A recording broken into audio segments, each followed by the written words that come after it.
कि सभी युवा नौजवानों का जो मांग की है उन्होंने, उन सभी मांगों को सरकार स्वीकार करेगी।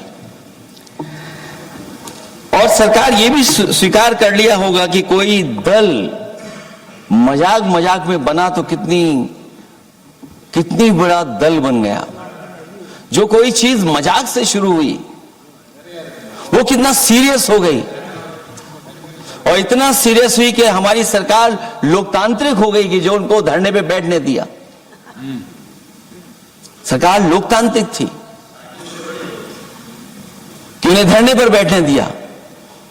हमने वो भी समय देखा है कि जहां पर धरने पर नहीं बैठने दिया, वर्षों वर्ष लोग बैठे रहे धरने पर, उनकी सुनी नहीं गई। इसी दिल्ली को घेरा था किसानों ने, और सरकार को लगा कि चुनाव आ गया तो सरकार ने तीनों काले कानून वापस ले लिए। जब सरकार घबरा जाती है, डर जाती है, तो सरकार स्वीकार कर लेती है। इसीलिए वो नारा मुझे अक्सर याद आता है कि झुकाने वाला चाहिए, सरकार भी झुकती है।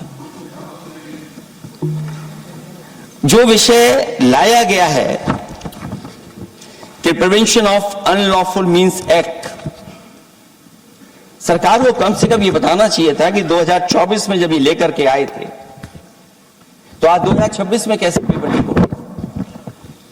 और केवल गिनती के 1-2 पेपर लीक नहीं हुए हैं। ये ऐसा आंदोलन रहा जिसमें मां बाप और नई पीढ़ी के लोग सब जुड़ गए। अगर हम ये माने कि 20 लाख बच्चों ने परीक्षा लिखी थी और उनके घर परिवार के सदस्यों को हम इसमें जोड़ दें, दादा दादी, मां बाप और परिवार का कोई सदस्य, तो 5 लोग प्रभावित थे। और 5 गुणा 20, 1 करोड़ लोग नाराज हुए सरकार से। और अक्सर हम पॉलिटिकल लोग हैं, हम लोग जानते हैं जब कभी आंदोलन करते हैं तो कितनी तैयारी करानी पड़ती है, गाड़ियों का इंतजाम, खाने का इंतजाम और इंतजाम। लेकिन ये पहला आंदोलन देखा कि जिसमें मां बाप भी जुड़ गए और कहा कि जाओ बच्चों आंदोलन करो, हम आपके साथ हैं। ये पहला आंदोलन ऐसा देखने को मिला है। और केवल दिल्ली में नहीं हुआ ये, केवल दिल्ली में नहीं हुआ ये। अगर ये बात गलत है, अगर ये बात अध्यक्ष महोदय गलत लग रही है, तो देश के होम मिनिस्टर साहब को ले आइए, वो सब एक्सप्लेन कर देंगे।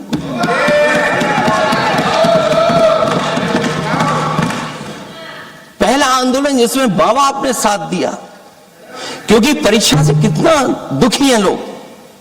ये जो परीक्षाएं लीक हुई हैं, कई महीनों पहले ये किताब बना दी थी। और अध्यक्ष महोदय, जो लोग चढ़ावा चोरी नहीं बचा पाए, वो पेपर लीक कैसे बचा पाएंगे? जो भगवान के दरबार से दान गायब हो गया, दान चला गया, वो लोग पेपर लीक बचाएंगे? किस कानून को, जो कानून पहले बनाया उसी कानून का संशोधन करके लेकर आए? किसकी आंखों में आप धूल झोंक रहे हैं?